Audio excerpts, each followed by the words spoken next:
ఎలా ఉంటదని టెన్షన్ చాలా బాగుందన్నారు.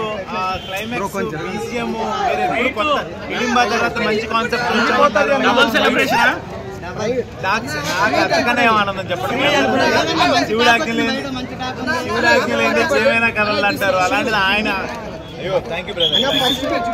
First of all happy birthday to you. So ఖచ్చితంగా ఈ రోజు మీ బర్త్డే రోజు బ్లాక్ బస్టర్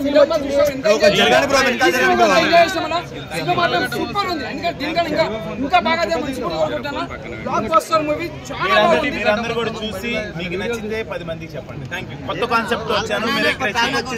రోజు ఒక కొత్త స్టోరీస్ వస్తారు కదా. ఓంకార్ అన్న మీ స్క్రిప్ట్ మీద ఏమన్నా ఇంట్రెస్ట్ ఇస్తారా లేదంటే ఇంటర్వ్యూ చేస్తున్నాను కాదు 100% నేను ఏం చేసినా సినిమా చేసి బ్రో మీరు పక్కా జరగండి బ్రో. ఓకే ఓంకార్ అడగకుండా ఏమి చేయను. అన్నయ్య 100% నాకు సపోర్ట్ చేస్తారు. ఇప్పుడు సరిగా పెట్టు. హిడింబా 2 కోసం వెయిట్ చేస్తున్నారు. తప్పకుండా చేస్తా. అది కొంచెం రాక్షసుడు కాదు కదా, మళ్ళీ రావాలి. అది వేరే కాన్సెప్ట్.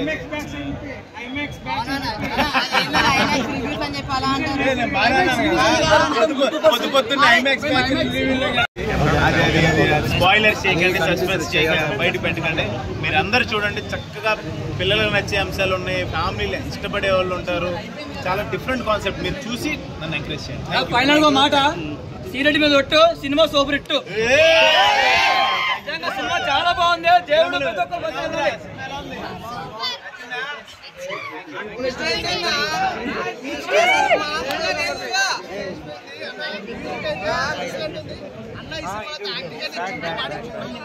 సాంగ్స్ బీజిఎంస్ అయితే వేరే లెవెల్ ఉన్నాయి.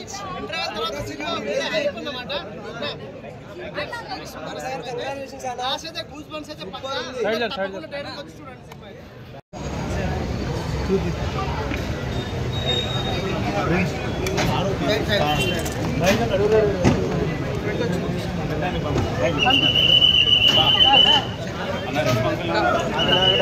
నా సినిమా గురించి మీరు ఎలా అడుగుతారు? అందరూ నేను కొత్త కాన్సెప్ట్ నమ్మి చేశాను. అందరూ చాలా బాగుంది అన్నారు. కాన్సెప్ట్ ఎలా ఉంది చెప్పండి. స్పెషల్ గా మిగిలిపోతాయి సార్. విశ్వాసంగా ఉంటది. అది చనిపోయినా కూడా అది చంపిన పగ తీర్చుకునేది నిజంగా అది లైన్ చాలా బాగుంది చెప్పాలంటే. సో నిజంగా అశ్విన్ గారు అంటే అంతకుముందు సినిమాలతో పోల్చుకుంటే ఒక మంచి లైన్ తీసుకున్నారు అనుకోవాలి. నిజంగా స్క్రీన్ గా మాత్రం అదరగొట్టేసాడండి. బీజిఎం కానివ్వండి.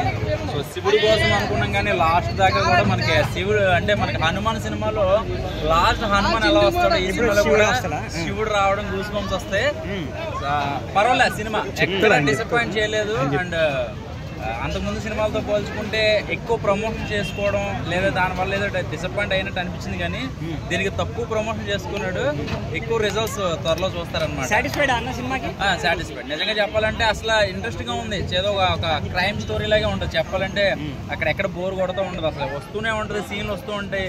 లాస్ట్ దాకా ఎవడు విలన్ అనేది అసలు ఆవిడకి తెలియదు. ఎట్లుందన్న క్యారెక్టర్? ఆయన బాగుందండి చాలా. నిజంగా ఆయన పవన్ కళ్యాణ్ గారి తాలూకా అని చెప్పేసి ఆయన డైలాగులన్నీ కూడా అంటే పవన్ కళ్యాణ్ గారి తాలూకా ఏంటంటే ఈ మధ్యన యూట్యూబ్ లో పాత మందులు కనబట్టలేదు ఇవన్నీ కొన్ని పంచులన్నీ కూడా డిఫరెంట్ గా ఆయన రాసుకున్నట్టున్నాడు చెప్పాలంటే. ఓవరాల్ గా మంచి సినిమా ఇచ్చాడు. అంటే ఎక్కడ బోర్ లేదు. దీనికి ఎక్కడ మైనస్ అనేది చెప్పడానికి కూడా లేదనమాట. ఆ బడ్జెట్ కి, ఆ హీరోకి, ఆ కటౌట్ కి మొత్తం ఫైట్లు కానీ ఇవన్నీ కూడా సమపాలనలో జరిపోయింది అనమాట. సో టైటిల్ కి తగ్గట్టుగా లాస్ట్ నాకు ఆ డాగ్ సెగ్మెంట్ అయితే మాత్రం చాలా బాగా నచ్చింది. నిజంగా ఈ సినిమాకి కుక్కలు కూడా రావాలన్నమాట. ఎందుకంటే అది మీకు అర్థం అవుతుంది. ఎందుకు ఇలా అన్నానో మీకు అర్థం అవుతుంది. సో నాకు అన్ని బాగున్నాయి కానీ లాస్ట్ చిన్న కొన్ని సీన్లు కొంచెం వల్గర్గా అనిపించిన. వల్గర్గా అంటే బూత్ పాటలు ఇలాంటివి నేను అనట్లే. కొన్ని డైలాగులు నాకు నచ్చలేదు. ఏంటంటే అది వెటకరంగానే పెట్టారు. ఆ డైలాగ్ వెటకరంగా ఐమాక్స్ బ్యాచర్ అని చెప్పేసి ఒక డైలాగ్ ఉంటుంది అనమాట. అది ఒక్కటే కొంచెం ఏదోలా అంటే నీ మీదనే వేసినట్టు అనిపించిందా? అంటే అందరూ మీడియా వాళ్ళు కూడా ఇక్కడ ఐమాక్స్ దగ్గర ఉంటారుగా. మీరు కూడా నీకు కూడా పడింది. అది అందరికీ తగిలినట్టు నీకు కూడా పడింది పెద్ద. అదే శివుని రిఫరెన్స్ లాస్ట్ టైం కూడా తీసుకున్నారు, మళ్ళీ తీసుకున్నారు కదా. అంటే సిమిలర్ గా అనిపించిందా లేదంటే డిఫరెంట్ గా చూపించాడా?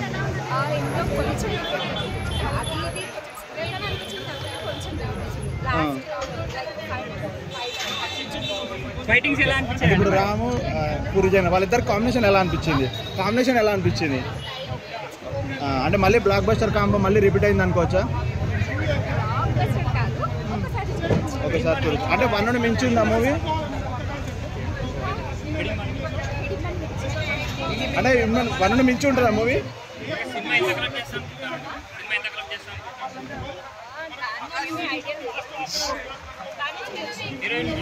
అంటే 1 టైం వాచబుల్ మూవీ అనుకోవచ్చా ఇది?